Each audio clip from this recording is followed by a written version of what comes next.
Voltamos aqui no Além da Notícia desta noite, falando sobre a Operação Lava Jato, mas mais que tudo estamos falando sobre o momento que o Brasil está vivendo. Você está acompanhando certamente. E eu tenho aqui, senhores, o comunicado pedido de desculpas da JBS ao povo brasileiro. O dono da JBS, o Joesley Batista, que está agora nos Estados Unidos, curtindo a vida, depois de assinar e ter aceito a delação premiada, ele agora está sob proteção, curtindo com a família, pagou uma merreca de dinheiro para o povo brasileiro, para a justiça brasileira, fez a denúncia que está agora destruindo o governo no momento, e está muito bem lá. E mandou, então, essa carta ao povo brasileiro. Veja só o que ele diz. Ele admitiu que pediu propina a políticos e pediu desculpas a todos os brasileiros, numa carta divulgada hoje. O texto foi apresentado após a divulgação da gravação, então já agora à noite, da conversa entre ele e o presidente da República, Michel Temer. Na carta, o executivo afirmou que a empresa fez pagamentos indevidos a agentes públicos e disse: nosso espírito empreendedor e a imensa vontade de realizar, quando deparados com o sistema brasileiro que muitas vezes cria dificuldades para vender facilidades, nos levaram a optar por pagamentos indevidos a agentes públicos. Ele admitiu que foi um erro e disse que não tem justificativas. Afirmou que o grupo cresceu no exterior com práticas diferentes das adotadas no Brasil e diz: em outros países fora do Brasil fomos capazes de expandir nossos negócios sem transgredir valores éticos. Bem, eu, sem muito conhecimento técnico, digo, é uma carta mentirosa de um bandido, de um criminoso, porque o que ele está relatando aqui, ele fala a verdade quando diz que transgrediu as normas, que corrompeu, que pagou propina, mas que a empresa dele cresceu com serviço, com trabalho, que fora do Brasil, graças a outras normas, ele cresceu graças a uma ajuda corrompida aqui no Brasil com o meu dinheiro e com o de vocês. Vocês concordam comigo? Essa empresa se tornou a maior do mundo do ramo de carnes e de outros elementos com o meu e o seu dinheiro. E que isso aconteceu nos últimos 10 anos para cá, começou com o governo do PT. Então o PT tem uma grave culpa nisso. Vocês concordam também? Concordo, até porque é só ver a evolução patrimonial, a evolução dos balanços da própria JBS. São de fato coincidentes o período em que houve uma grande evolução da JBS. E mais do que isso, ficou muito claro que era um grupo que tinha acesso a dinheiro fácil do governo, que não precisava prestar conta desse dinheiro, e mesmo quando tinha que devolver o dinheiro, não fazia porque não queria. Começou em 2006 com o Lula, vamos lá. De lá para cá, eles cresceram mais de, segundo os últimos dados que eu vi, não sei se foi 400%, alguma coisa assim, eles tinham um patrimônio de 4 bilhões, ou um rendimento de 4 bilhões, passou para 170 bilhões em 10 anos, tudo patrocinado com o meu e o seu dinheiro e o seu de casa. É verdade. Isso é grave. É gravíssimo. A gente tem que se atentar pelo seguinte: hoje não, sempre existiu dentro do Congresso Nacional lobbies para a criação de políticas públicas específicas para determinados setores, seja com isenção fiscal, seja com facilidade de pagamento, juros diferenciados para um determinado grupo, para uma determinada categoria, e as pessoas vão crescendo dessa forma. E a venda desses benefícios específicos para determinados grupos gera essa convulsão social que atrela o político ao empresário para bancar a campanha política e do parlamentar com o empresariado na criação desse tipo de política pública. Então, nós temos que ficar atentos a esse tipo de situação e não deixar isso mais acontecer. A gente tem que prezar por uma democracia participativa, não achar que que a gente tem uma democracia simplesmente pelo sufrágio universal. Isso não é suficiente, a gente vê como que está a situação das coisas. A gente dá muitos poderes aos nossos políticos, aos nossos representantes, que na verdade deveria representar toda uma sociedade, trabalhar por uma coletividade, mas sempre eles estão focados para trabalhar para grupos de interesses específicos. E acontece o que está acontecendo aí. Não adianta tirar Temer, tirar Eduardo Cunha, tirar Aécio, se as estruturas do sistema permanecerem as mesmas. tem que mudar as estruturas e criar mecanismos de punição para determinados tipos de corrupção, para determinados tipos de dilapidação do patrimônio público. Senão a gente vai trocar 6 por meia dúzia. Não adianta ficar nessa situação. O Rossi coloca um ponto importante, que é a saída dessa crise, né? Como o Brasil supera isso. E o único caminho viável é por meio da política. Sem dúvida. É com mais política. Uhum. Esse sentimento antipolítica não pode prevalecer. Na verdade, isso é um sentimento antipolítico. Isso. Que são os políticos que se relacionam dessa forma, como está sendo gravado, que se comportam normalmente quando há um pedido de uma empresa, de uma propina ou de uma indicação para algum cargo, e um tipo de conversa choca a população. E deve chocar. Assim como os políticos deveriam estar chocados com esse tipo de conversa. Então, a única saída é mais política, mais democracia, mais transparência e prevalecer o diálogo para o Brasil conseguir procurar uma solução no meio dessa turbulência pela qual a gente está passando. Nessa questão de transparência, eu queria ressaltar que é muito importante que todas as relações que envolvem dinheiro e poder, elas precisam estar acessas ao público, né? A democracia norte-americana resolveu isso muito bem, regulando a atividade do lobby, né? A gente já discute a atividade do lobby no Brasil há algumas décadas, né? E até agora a gente não conseguiu colocar à luz essa atividade profissional de pessoas que representam interesses. A gente tem que entender que o Congresso é uma caixa de ressonância, é onde são feitas todas essas leis, e que essa atividade de lobby ela precisa de uma vez por todas ser regulamentada para que as negociatas e esses trabalhos escuros não sejam a regra, e sim a exceção da regra. Senhores, eu fico aqui também observando um outro aspecto de tudo isso que nós estamos vivendo.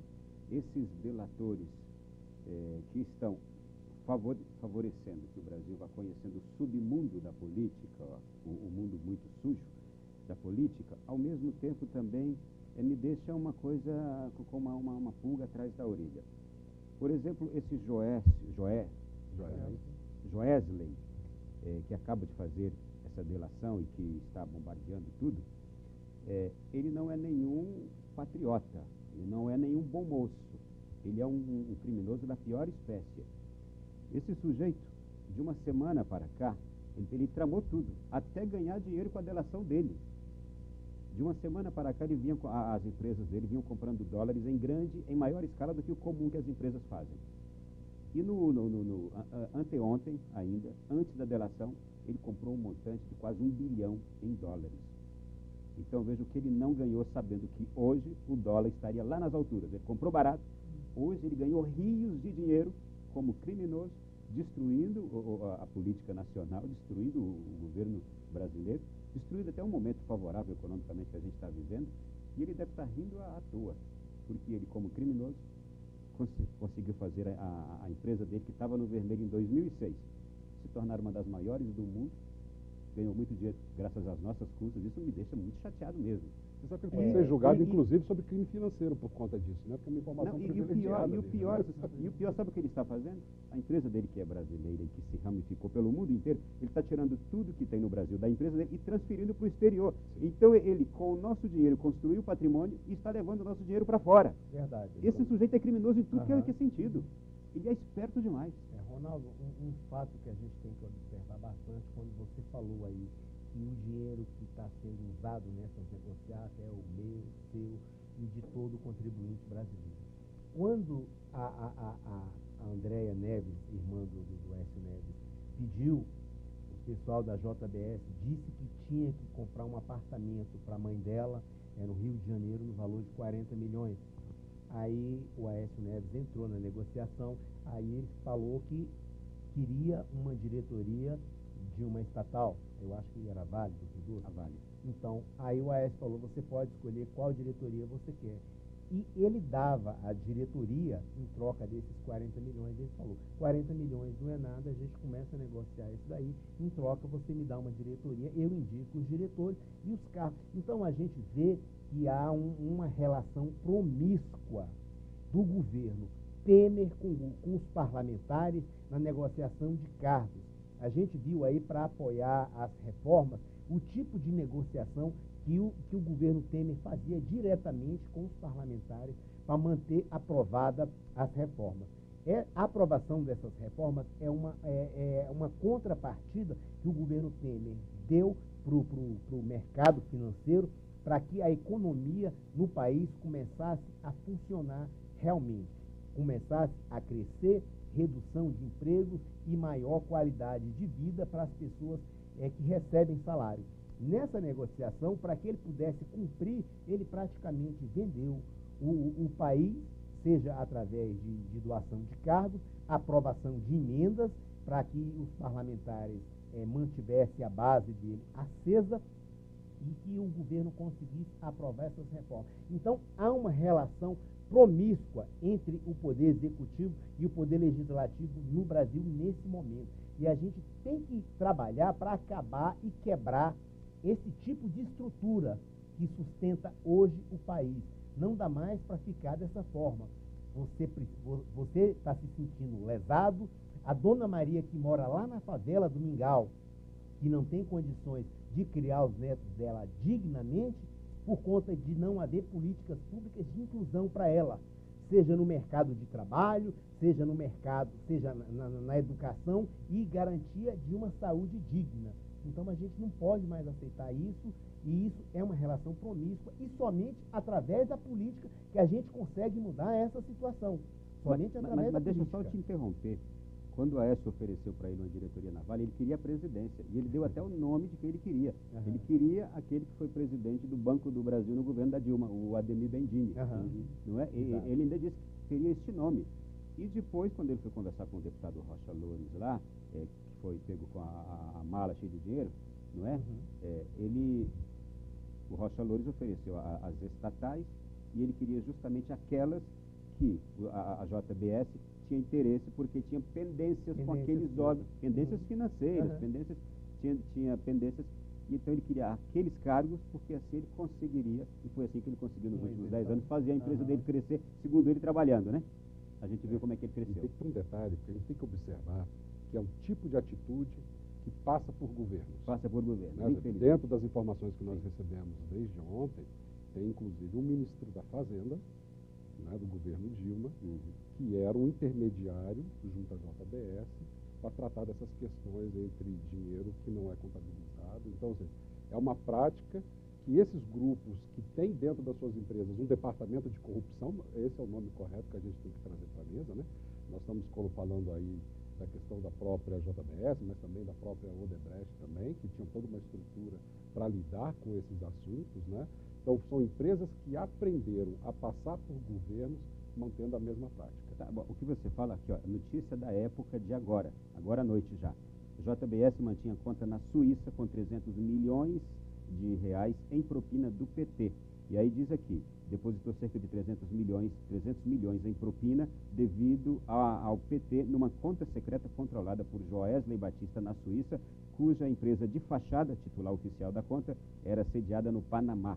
Então aqui tudo isso passa de governo para governo. É como eu falo, não adianta tirar Dilma, tirar Temer e manter as estruturas institucionais da forma que estão. É trocar 6 por meia dúzia. A gente tem que quebrar esse tipo de sistema que alimenta políticos dessa forma e alimenta empresários dessa forma. E é importante dizer ao povo brasileiro, e não adianta também levar de volta Dilma, Lula, nem Temer, mas nem outros dessa mesma natureza. Já foram todos O tempo testados, desses passou, né? foram testados, a gente viu o que eles fizeram.